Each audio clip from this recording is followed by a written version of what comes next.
우리 하나님의 은혜 또 주님의 구원의 축복과 영생의 능력이 여러분과 여러분의 삶 또 우리 시흥 제자교회 위에 정말 놀랍게 넘치도록 능력으로 나타나게 되기를 주님의 이름으로 축복합니다. 이제 지난주까지 우리 이제 마음을 다루는 부분들을 나눴고요. 앞으로도 이제 계속 보긴 할 건데 잠깐 중간에 우리가 이제 어쨌든 수련회 이제 스텝으로 이제 봉사도 할 거고 또 그러면서 이제 거기에서 또 나누게 되는 교제가 있어서 그냥 그 부분을 통해서 또 우리 시흥 제자교회가 다시 한번 우리의 정체성을 확인하고 또 영적으로 성장하는 좀 방향성들을 다시 확인하는 그런 시간들을 좀 한동안 갖도록 하겠습니다. 그래서 오늘 제목이 나는 지금 누구인가예요. 나는 지금 누구인가. 여러분 고린도후서 5장 17절 다 아시죠? 예. 이렇게 돼 있죠? 그런즉 누구든지 그리스도 안에 있으면 새로운 피조물이라. 이전 것은 지나갔으니 보라 새 것이 되었도다. 그러니까 이 고린도후서 5장 17절이 거듭난 그리스도인의 정체성이 무엇인지를 아주 정확하게 우리에게 가르쳐주는 말씀이에요. 그러니까 지금의 그리스도인이다. 여기에 모인 우리뿐만이 아니라 이 세상에 있는 모든 그리스도인들의 현재 그리스도인들로 살아가는 그리스도인 된 모든 하나님의 자녀들 그들을 향하여 말씀을 통해서 새 것이다라는 것을 분명하게 밝혀주고 있어요. 그러니까 새로운 피조물인 거죠. 새로운 피조물. 그러니까 누구든지 그리스도인이라면 그 사람은 지금 현재 새로운 피조물, 새 것이라고 그랬고 그러면 이전 것은 어떻게 되죠? 지나갔다는 얘기예요. 이건 존재하지 않는다는 얘기예요. 이전 것은 존재하지 않아요. 그러니까 지금의 나는 새로운 피조물이고 그래서 지금의 나는 예전에 조금 안 좋은 단점도 있었지만 내가 예수를 믿고 조금 이렇게 교정이 돼서 수정이 돼서 지금의 나를 조금 더 나은 삶을 살아가는 사람으로 변화가 됐다. 이게 아니에요. 그런 뜻이 아닙니다. 이 새로운 피조물은 완전히 다시 새롭게 창조된 거예요. 새로운 존재로 창조된 거죠. 그러니까 우리가 예수님께서 십자가를 통해서 이루신 속량의 사건의 열매. 그러니까 속량의 열매가 지금의 우리인 거예요. 예수님이 십자가에서 죽으실 때 우리의 옛사람도 같이 죽은 거죠. 죽은 거 없는 거예요. 그리고 나서 장사되신 후에 예수님이 부활하실 때 하나님께서 예수님에게 그 부활의 생명으로 예수님을 모든 죽은 자들 가운데 살리셨잖아요. 그때 예수님을 살게 하신 그 생명, 예수님을 살아나게 한 생명, 동일한 생명으로 우리를 새롭게 탄생시켜 주신 거예요.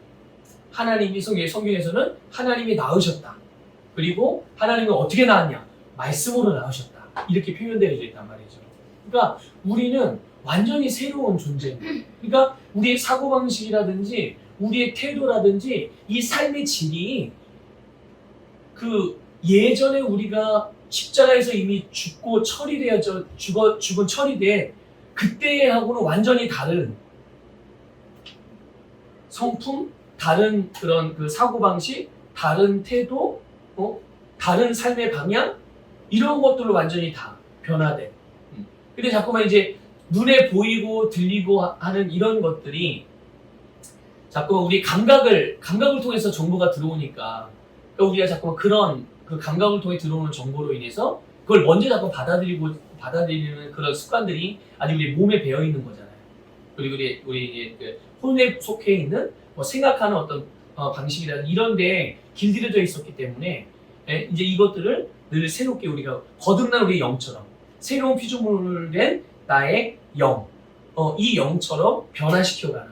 그래서 우리는 계속 구원을 이루는 과정에 있는 거죠. 그런 의미에서 본다면 영혼의 구원이 다시 영혼의 구원을 계속 이루어가는 게 아니라 이미 우리는 하나님의 자녀가 돼서 더 하나님의 자녀가 될 필요가 없는 거예요. 그런 건 없어요.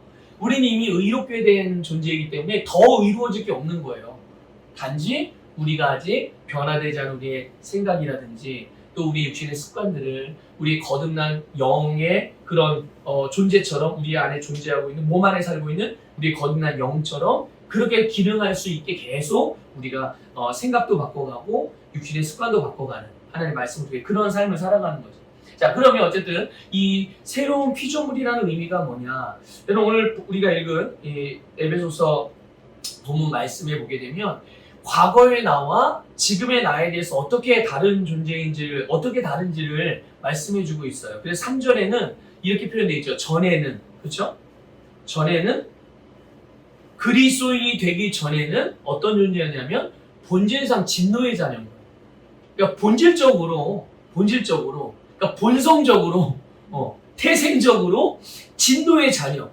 그러니까 진노의 자녀니까 당연히 본성 자체가 진노의 자녀예요. 생명 자체가 진노의 자녀의 생명인 거예요. 진노의 생명인 거죠. 그러니까 그런 그 본성을 가지고, 그런 생명을 가지고 있기 때문에 당연히 세상의 풍조를 따르고 사탄을 따르는 존재로 살아가게 된 거고. 그래서 그것이 육체의 욕심을 따라 사는 삶으로 우리 이제 볼 땐 그렇게 반영이 되는 거예요. 어떻게 그러면, 아니, 하나님이 지으신 창조물인데, 하나님의 형상을 따라 지었는데, 아니, 어떻게 사람이 본질상 진노의 자녀라고 이렇게 표현이 되어 있지? 근데 원래 하나님이 우리 사람을 만들 때 그런 존재가 아니잖아요.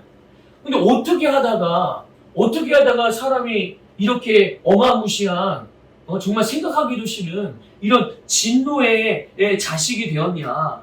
그러니 우리는 이제 이거를 하나님의 창조 역사를 통해서 알 수 있죠. 왜 사람이, 하나님이 지은 걸 그렇게 만들지 않았는데, 사람 만들 때. 그렇게 만들지 않았는데, 어떻게 하다 이 진노의 자식이 됐느냐. 원래 사람은 하나님의 형상대로 창조됐잖아요. 그러니까 하나님은 영이시기 때문에 사람을 지을 때 영적인 존재로 만들었어요. 그러니까 영적인 존재로 만들었다는 얘기는 이런 거죠. 하나님처럼 생각하고, 하나님처럼 느끼고, 하나님처럼 선택할 수 있는. 그러니까 하나님은 항상 선택할 때 뭘 선택하죠? 항상 진리를 선택해요. 항상 의를 선택하고. 하나님은 그런 거예요. 그러니까 우리 사람도 마찬가지로 하나님이 처음에 지으실 때 항상 그렇게 선택할 수 있는 능력을 가지고 태어난 거죠. 하나님처럼 생각하고, 하나님처럼 느끼고, 하나님처럼 선택하고, 하나님처럼 행동하고, 그런 존재로 만드셔서 우리 안에 그런 능력을 가득 담아두셨다는 거예요. 우리 그렇게 만드셨어요.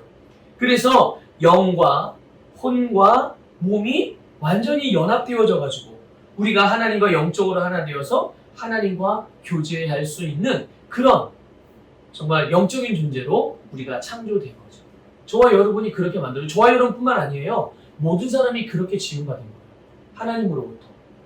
그러니까 이렇게 창조된 하나님께서 영적인 존재로 창조를 했는데, 그러니까 하나님이 그런 사람을 지으시고 나서 뭐라고 말씀하셨어요? 정말 심히 좋았더라. 그러니까 가장 하나님이 만족스러운 존재로 지음받은 거예요. 하나님 보시기에 당신이 만든 창조물 중에 가장 만족스러운. 왜냐하면 그럴 수밖에 없죠. 가장 하나님을 닮은 존재니까.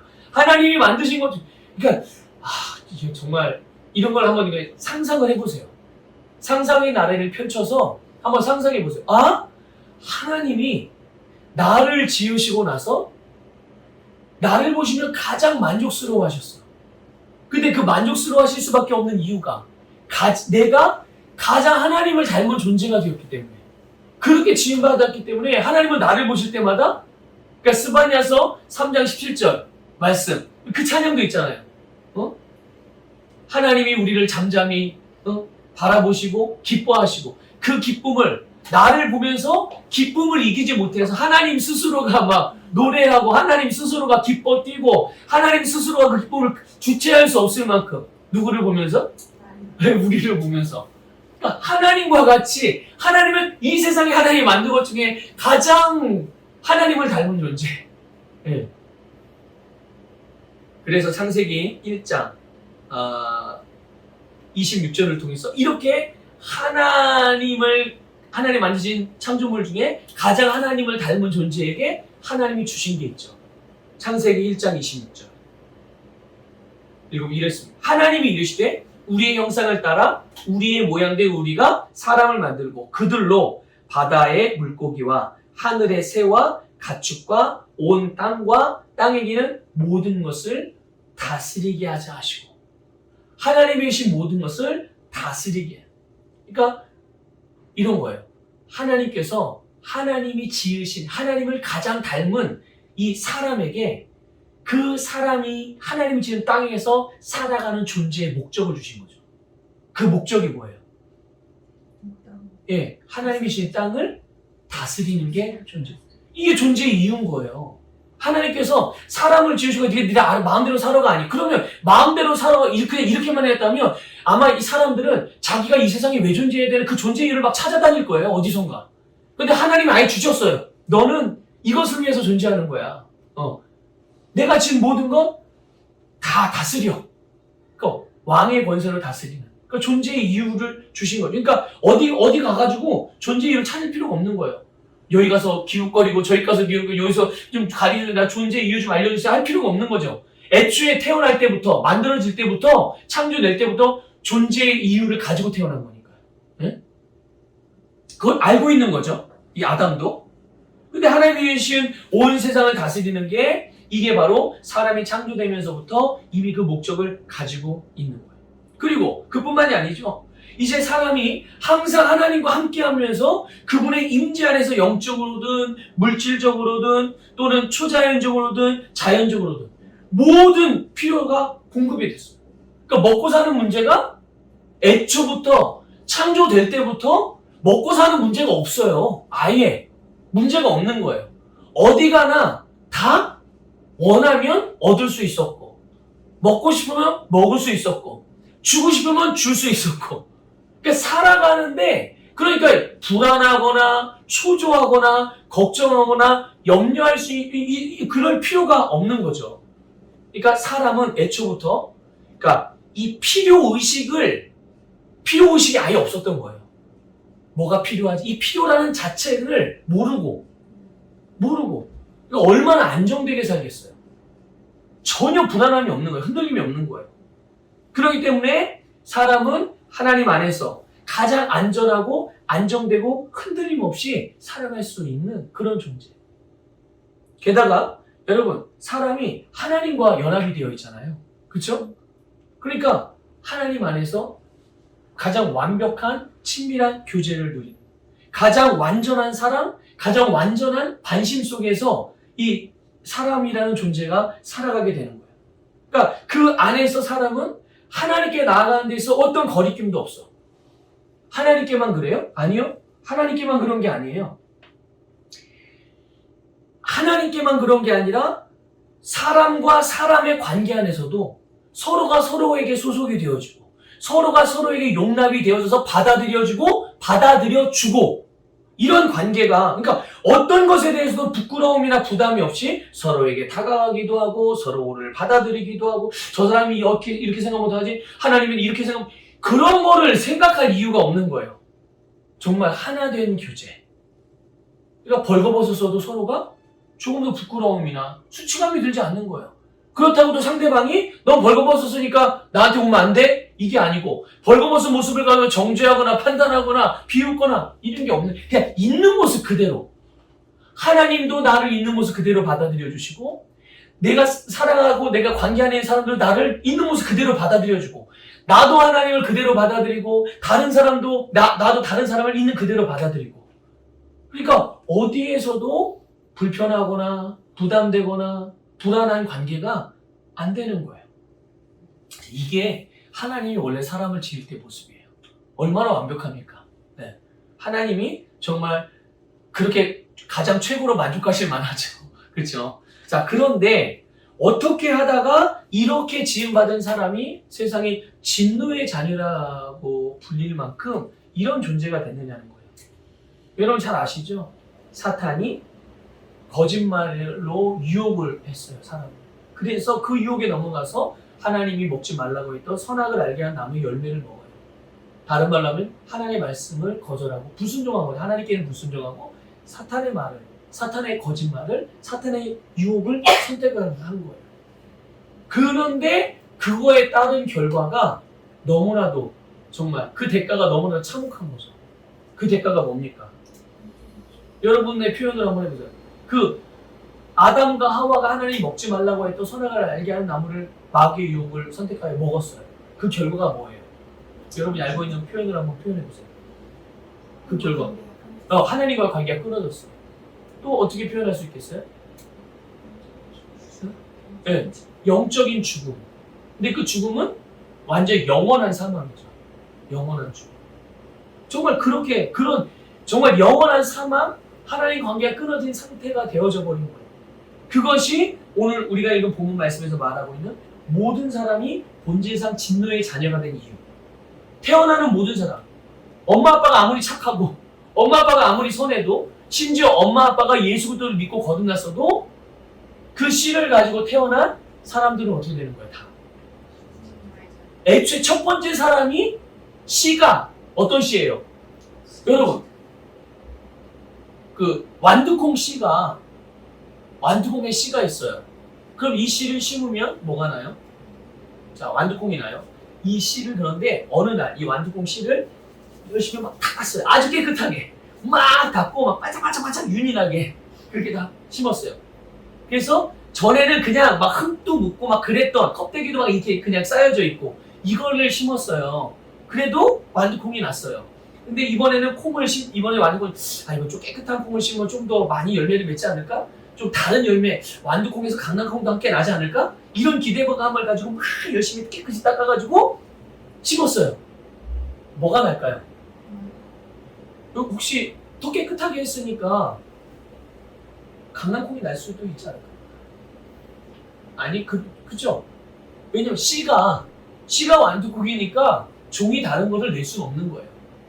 첫 사람인 아담과 하와가 죄의 본성을 가지고 났으니 그 몸을 따라서 나는 모든 생명은 부모가 아무리 좋은 일을 하고 착한 일을 한다 할지라도 육신을 따라 난 생명은 다 어떻게 되는 거예요?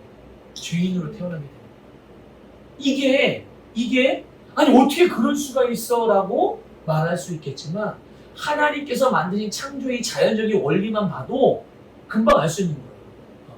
그래서 사람이 우리가 인정하고 싶지 않지만 본질상 진노의 자녀가 된 거죠. 그러니까 죄의 결과로 온 이 영적인 죽음이라는 건 아까 우리 소리가 말한 대로 하나님과의 인격적인 관계가 끊어졌다는 거예요. 관계가 단절됐다는 거예요. 그래서 에베소서 4장 18절 한번 볼까요? 한번 여기 성경 찾아보세요. 같은 에베소서니까 4장 18절 같이 읽어보겠습니다. 시작. 그들의 총명이 어두워지고 그들 가운데는 무지함과 그들의 마음이 굳어짐으로 말미암아 하나님의 생명에서 떠나 있도다. 아멘. 이거예요. 그러니까 하나님과의 관계가 깨지고 단절되고 영적으로 완전히 저주 속에 있고 영적으로 죽은 상태이고 본질상 진노의 자녀이니까 결국 그들이 하나님의 생명에서는 이미 떠나 있는 존재가 돼요. 그런 상태가 돼요. 그러니까 사람이 자기를 지으신 하나님을 떠나서 영적으로 죽은 상태가 되니까 그에 따른 결과는 정말 누구도 사람의 힘으로는 또 이 세상에 속한 것으로는 절대로 해결할 수 없는 문제 속에 살게 되는 거예요. 그게 뭡니까? 그게 두려움이며 불안이며 죄책감, 수치심, 거절감, 연약감, 무력감, 우울, 분노 이런 부정적인 감정들을 느끼면서 이것으로부터 막 벗어나는데 이거 좋은 거 아니잖아요. 누구도 다 알죠. 이거 좋은 게 아니고 이것은 원치 않는 거고 누구나 이 속에 살고 싶어하는 사람이 어디 있어요? 다 벗어나려고 하죠. 그러니까 어떻게 합니까?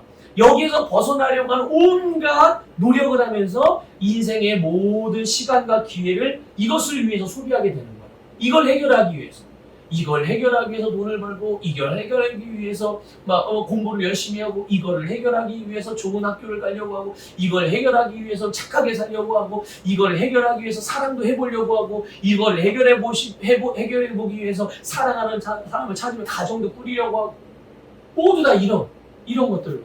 그런데 결과는요? 또 효과가 없는 거예요. 그러니까 이 세상이 제공하는 모든 방법이 잘못되었기 때문인 거예요. 뭔가를 어떤 문제가 있는데 A라는 문제가 있는데 A라는 문제를 해결하려면 A라는 문제를 해결할 수 있는 원칙적인 방법, 다른 방법을 가지고 해결을 하려고 시도를 해야 그게 해결이 되는 거잖아요. 그런데 A라는 문제를 해결할 수 있는 방법이 아닌데 단지 그냥 열심히 애쓰고 노력하고 정말 성실하게 부지런하게 피땀 흘려 노력을 하는 거죠. 방법이 아닌데 그래도 열심히 하면 되지 않을까? 이런 기대감을 가지고 열심히 노력을 하는 거예요. 해결돼야 안 돼요. 안 되는. 그러니까 열심은 인정을 해줄 수 있어요. 그가 성실한 거 박수 쳐줄 수 있어요. 그러나 중요한 건 뭐예요?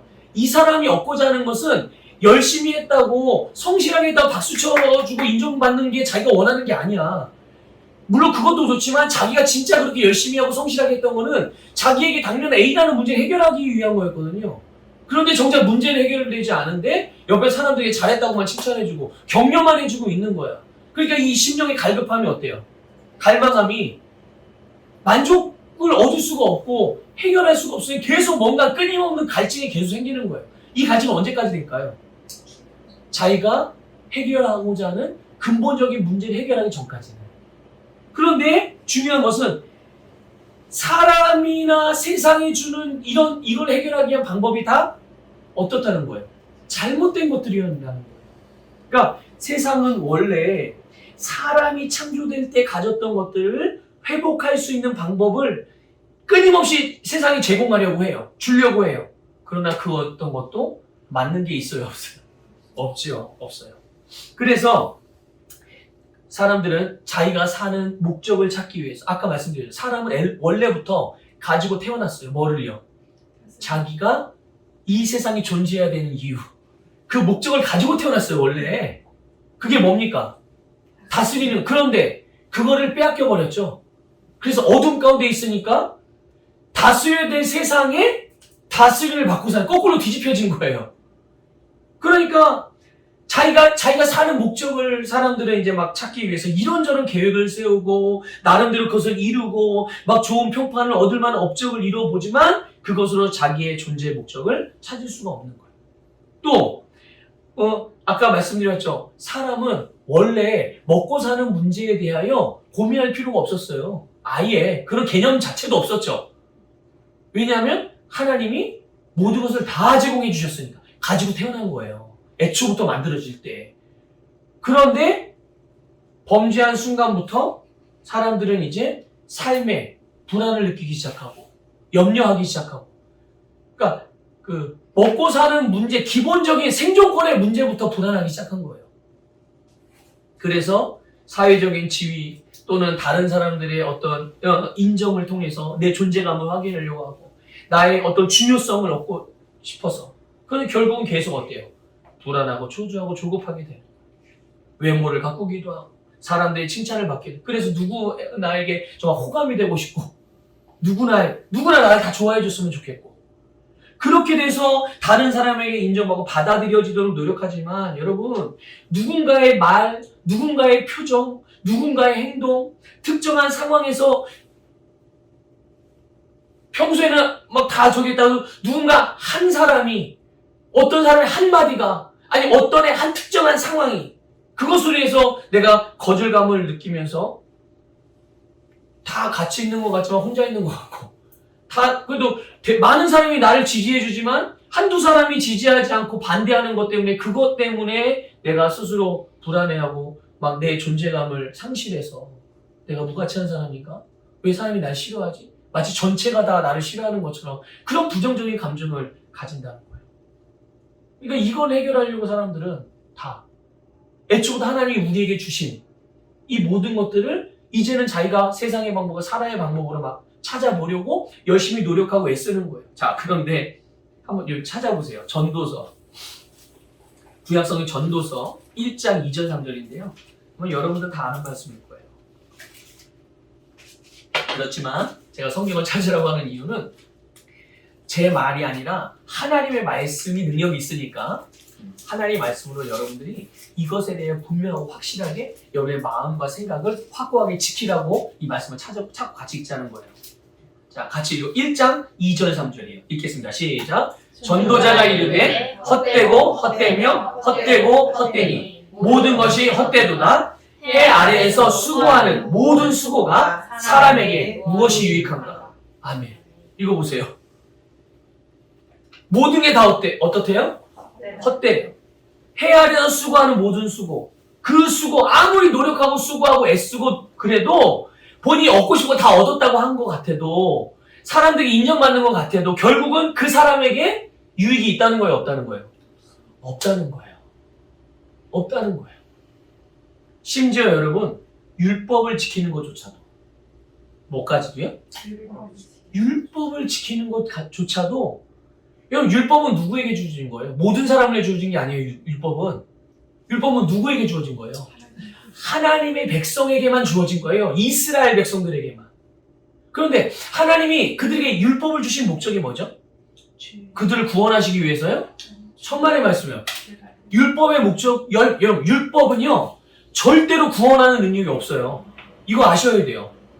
율법을 지키면 구원받기 천만의 말씀. 하나님은 율법을 줄 때 애초부터 율법 안에는 사람의 영혼을, 그들을 죄로부터 구원하는 능력이 없어요, 율법은. 율법은 그런 거예요. 그럼 하나님이 왜 율법을 주신 거예요? 율법을 왜 주신 거예요? 율법을 주신 목적은요, 사람의 모든 죄, 지금 말한 이 모든 사람이 진노의 자, 이전에, 거듭나기 전에는 모든 사람이 다 누구의 자녀예요? 진노의 자식이에요. 이거를 깨닫고 결국은 예수 그리스도께로 돌아오게 하기 위해서 율법을 주신 거예요. 율법을 보면서, 율법을 지키면서도, 야, 내가 율법을 지켜서 뭔가 조금 더 행동이나 삶을 조금 더 의로워지게끔 살아갈 수 있으나, 그렇게 바꿔볼 수는 있겠으나, 이 행동이 결국 나라는 존재 자체를 바꿀 수가 없구나. 왜? 계속 반복되니까. 그래서 계속 어떻게 해요? 매해마다 이스라엘 사람들은 구약시대 매년마다 따로 속죄제의 제사를 매번 드려야 되는 거예요. 매번. 왜냐하면 그 가지고 태어난 본지사 진노의 자녀의 이 죄의 본성을 제거할 수가 없어요. 아니 1년 내내 율법을 지키는데, 그쵸? 1년 내내 율법을 지킴에도 불구하고 본성의 문제를 해결할 수가 없으니까. 그래서 1년마다 속죄의 제사를 드리는 거예요. 속죄의 제사. 그래서 대제사장이 1년에 한 번씩 모든 이스라엘 백성들의 죄 문제를 가지고 지성소에 들어가서 하나님께 아뢰고 하나님께서 용서를 받아서 그 속죄의 선포, 너희들의 죄가 용서받았다, 죄가 사해졌다, 이렇게 선포를 통해서 이스라엘 백성들이 1년 동안 지은 죄에 대하여 하나님께서 용서해 주시고 용서를 받고, 이게 매년마다 있었단 말이죠. 그러니까 율법이 영적인 죽음에서 구원하는 능력이 있는 게 아니라는 거예요. 그런데 많은 사람들, 심지어 오늘날 그리스도인들도 말씀을 마치 계명을 지키듯이 율법적으로 지키는 것으로 자기가 뭔가를 구원받은 어떤 그런 만족감을 얻으려고 하고, 그럼 하나님이 좀 봐주시겠지라는 그런 마음을 가지고 말씀을, 율법을 지키듯 행하는 사람들이 있단 말이에요. 그래서 죄의 보상, 자기 실수에 대한 보상으로 뭘 잘못했으면 그 잘못한 것을 무마시키기 위해서 더 열심히 하나님께 헌신해 보려고 하고, 이런 모습. 그런데 그 율법을 지키는 것은, 결국 율법은 구원하는 능력이 없어요. 그래서 죄인인 사람은 이 세상은 할 수 없기 때문에, 네? 하나님께서 죄가 없으시고 하늘에 속하신 예수님을 이 세상에 보내주신 거예요. 이 세상의 모든 죄인인 사람이나 이 세상은 할 수 없으니까 하나님이 보내주신 거죠. 그래서 예수님을 믿는 모든 사람들에게 영생을 주셔서 영적으로 죽은 자를 살리시고 하나님과의 관계를 회복시켜 주신 거예요. 근데 거기서 멈춘 게 아니에요. 그뿐만 아니라 모든 사람이 그토록 찾고 있는 존재의 목적, 삶의 이유, 그리고 하나님의 공급하심으로 인한 풍성함을 누릴 수 있게 됩니다. 모든 깨진 관계들이 회복돼서 예수 그리스도 안에서 모든 것이 온전해질 수 있게 하신 이 사건이 하나님께서 우리들을 위해서, 모든 사람을 위해서 해주신. 그래서 오늘 우리가 읽은 본문 말씀에서 표현대로 하면 긍휼이 풍성하신 하나님께서 정말 하나님의 그 넘치는 사랑으로 인하여 우리를 은혜로 구원해 주시고, 그러니까 우리는 은혜로 구원을 받는 거예요. 율법을 지켜서 구원받은 게 아니라, 좋은 일을 위해서 구원받은 게 아니라. 예? 그러니까 하나님께서 예수님을 믿는 사람들에게 주신 이 영생은 우리를 거듭나게 한 생명이고, 하나님과 같은 종류의 생명일 뿐만 아니라 그냥 단지 죽고 나서 천국에 가서 사는 생명, 이것만이 아니라 우리가 사는 이 땅에서 누리는. 그래서 뭐라 표현할까요? 이전과 지금, 그리고 이전과는 다른 현재, 또 세상과는 다른 차원의 훨씬 더 높은 차원의 삶을 사는 것이, 그런 삶의 질을 우리가 누리고 살아가는 것이 바로 오늘 거듭난 우리들의 현재의 삶이라는 것. 그리스도인으로 살아가는 현재의 나라는 것을 반드시 여러분 믿으시길 바랍니다. 그래서 예수 그리스도를 믿고 거듭난 그리스도인을 새로운 피조물이라고 말하는 거예요. 그러니까 그리스도인 나는 주 안에서 빛일 뿐만 아니라 예수 그리스도의 나라에서 살고, 아까 우리 읽었잖아요. 우리를 구원하신 것이 그 단순히 죄로부터 구원하신 것만이 아니라 우리의 영생을 위해서 우리 살리셨을 뿐만 아니라 예수님이 승천하셔서 하나님의 보좌 우편에 앉으실 때 우리도 함께 앉히셨어요. 그러니까 우리는 지금 어디에 살고 있는 거예요? 하나님의 나라에서 살고 있는 거예요. 이게 새로운 피조물이라니까요. 이게 오늘 거듭난 그리스도인들의 현재의 위치이고 상태라는 말이죠. 그래서 누구든지 거듭난 그리스도인이라면 그 사람은 성도라는 걸 알아요. 성도, 거룩한 백성. 우리가 선한 행동, 칭찬받을 만한 일을 해서가 아니라 예수 그리스도 안에서 얻게 된 새로운 피조물이라는 정체성과 그 지위 때문에 우리는 성도가 된 거죠. 게다가 그리스도인인 나는 온전한 새 사람, 아까 새로운 피조물이라고 말씀드렸어요. 그래서 여러분, 하나님께서 나를 바라보시는 관점, 그게 우리의 정체성인 거예요. 그걸 정체성이라고 말하는 거예요. 누가 우리를 보는 관점이요? 네, 하나님이 나를 바라보는 관점이에요. 이게 나의 정체성인 거예요. 꼭 인식하세요. 하나님이 그리스도인의 정체성이 뭐냐? 그리스도인인 나를 바라보시는 하나님의 관점이 바로 그게 나의 정체성이라는 거예요. 그러면 내가 나를 보는 관점은 뭘까요? 그건 정체성이 아니에요. 그것은 자의식이라고 말합니다. 내가 나를 바라보는 관점. 그런데 이게 하나가 돼야 된다. 하나님이 나를 바라보는 관점을 가지고 내가 나를 바라보는 거죠. 그래서 거듭난 지금의 내가 누구라고요? 성도이기도 함과 동시에 새로운 피조물입니다. 완전히 새롭게 된다. 이게 하나님이 나를 바라보는 관점이고, 이게 나의 정체성이고, 그리스도의 정체성이고, 내가 나를 바라볼 때 이렇게 바라봐야 되는 거예요. 그래서 여러분, 아까도 표현했지만 예수님이 단지 내 죄를 해결하시기 위해 십자가에 죽으신 것이 아니라 영생을 주심으로 그 영생의 풍성한 삶을 살게 하시기 위하여 죽으시고 다시 사신 거예요. 그 결과로 우리는 이제 뭐가 된 거예요? 온전한 성도, 온전한 새로운 사람, 새로운 피조물이 된 거죠. 여러분, 자부심을 가지셔야 해요. 확신을 가지셔야 해요. 그러니까 이 세상의 어떤 것도, 심지어 사탄이라 할지라도 이런 우리의 정체성을 바꿀 수 있어요, 없어요? 이거 다른 말로 표현하면 이런 거예요. 나를 바라보는 하나님의 관점을 어떤 것도 바꿀 수가 없는 거예요. 나를 바라보는 하나님의 관점. 어떤 것으로도 그 관점을 바꿀 수가 없어요. 다만, 그런데 나는 왜 그러죠? 왜 나는 늘 부족한 것 같죠? 왜 나는 늘 연약한 것 같죠? 왜 나는 자꾸 이렇게 쓰러지고 넘어지고 흔들리죠? 뭔가 잘 안 되는 것 같죠? 왜 나를 그렇게 인식을 하고 왜 나를 그렇게 생각하는 걸까요? 그러니까 내가 나의 정체성과 같이 나를 인식하는 게 아니라 내가 자꾸 무언가 정체성이 아닌 다른 것으로 자꾸만 나를 바라보는 거예요. 자꾸만 다른 것, 다른 사람의 말, 상황을 통해서 아니면 내가 한 어떤 일의 결과로 나를 자꾸만 바라보고, 우리가 바라봐야 되는 관점은 하나님의 관점인 거예요. 그것으로 바라봐야 돼요, 우리를. 그것으로 나를 인식해야 되는 거예요. 그래서 내가 나를 어떻게 인식하느냐에 따라서 내가 가진 정체성과 다른 삶을 살 수도 있는 거예요. 또 내가 반대로 얘기하면 내가 나를 하나님의 관점으로 정말 그리스도인 나로서의 정체성을 가지게 된다면 나는 완전히 다른, 정말 이 세상을 살아가는 세상 사람들의 삶의 질과는 완전히 차원이 다른 삶을 살 수 있죠. 그러니까 보세요. 하나님이 나를 바라보는 관점, 그러니까 나의 정체성은 이게 아닌데 내가 자꾸만 다른 것들로 인해서 나를 바라봐. 다른 관점으로. 하나님이 나를 바라보는 관점과 다른 관점. 그래서 질병, 가난, 실패, 중독, 결핍, 불안, 우울, 분노. 여러분 이런 삶 살고 싶으세요? 이런 삶을 통해서 여러분 괴로운 인생으로 계속 살고 싶으십니까? 그런 삶을 살면서 그런 삶을 막 깊이 묵상하고 어떻게 하면 여기서 이 인생이 해결될 수 있을까? 그게 철학적인 사고를 하면 그게 고상한 삶인 것처럼 보이세요? 네? 아니에요.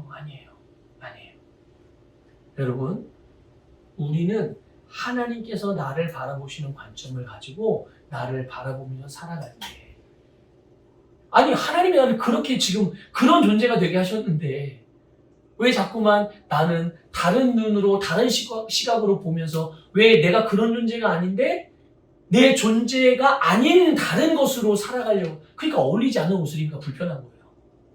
내 옷이 아니니까. 여러분의 옷이 있어요. 그 여러분은 새로운 피조물이에요. 그게 여러분의 옷이에요. 여러분 의로운 자고, 여러분 하나님의 자녀이고, 여러분 모든 것을 할 수 있는 자이고요. 여러분은 승리자이고요. 여러분 외로운 자가 아니에요. 여러분 언제나 사랑이 풍성하고, 여러분 언제나 항상 부유하고 넘치는 자. 이게 하나님이 우리를 바라보는 관점. 아니 근데 목사님 또 우리가 그래 실수할 수도 있죠. 아니 실수할 수 있죠. 잘못할 수 있죠. 그런데 여러분이 잘못했다고 갑자기 하나님의 자녀에서 진노의 자식으로 나락으로 가요? 생명이 바뀌어요? 아니에요. 우리가 잘못해도 더 이상 죄인이 아니라 의인이에요. 우리가 잘못해도 성도예요. 우리가 잘못해도 새로운 피조물이에요. 여기에는 절대로 변함이 없어요. 그런데 죄를 범하면 어려움이 따를 수 있죠. 잘못된 선택을 한 거니까. 거기에 따르는 어려움이 올 수 있어요. 하지만 그럼에도 불구하고 우린 진노의 자녀가 아니라 하나님의 사랑 안에 있는 성도요, 하나님의 자녀예요. 그러니까 항상 우리는 용서받을 수 있고 돌이킬 수 있는 기회가 있는 거죠. 그렇기 때문에 여러분, 우리가 죄를 범했을지라도 하나님 아버지와의 이 본질적인 관계는 절대로 바뀌지 않아요. 그래서 우리는 항상 어떻게 합니까? 내가 잘못하고 죄를 지어도 담대하게 하나님께 나가는 거예요. 담대하게 때를 따라 돕는 은혜. 내가 죄를 졌다고 해도 나는 그 은혜가 지금도 필요해. 그래서 우리는 담대하게 하나님 앞에 나가는 거예요. 담대하게. 그래서 하나님과 다시 화목해질 수 있는 거죠. 어떻게 해요? 내가 나의 죄를 고백하고, 하나님 잘못했어요. 내가 다시는 같은 죄에 반복하지 않을게요. 더 이상 잘못된 선택하지 않겠습니다. 하나님 말씀만을 선택하면서 내가 주님께 정말 승리하는 삶, 하나님 나에게 주는 것, 내가 그 삶을 다 내 삶으로 나타낼게요. 그리고 다시 회복되는 거예요. 하나님은 내가 죄를 지어도 절대 나를 정죄하지 않아요. 이거 여러분 확신하셔야 돼요. 이거에 흔들림이 없으셔야 돼요. 한번 이 말씀만 찾아보고 말씀 마무리할게요. 로마서 8장 1절. 로마서 8장 1절.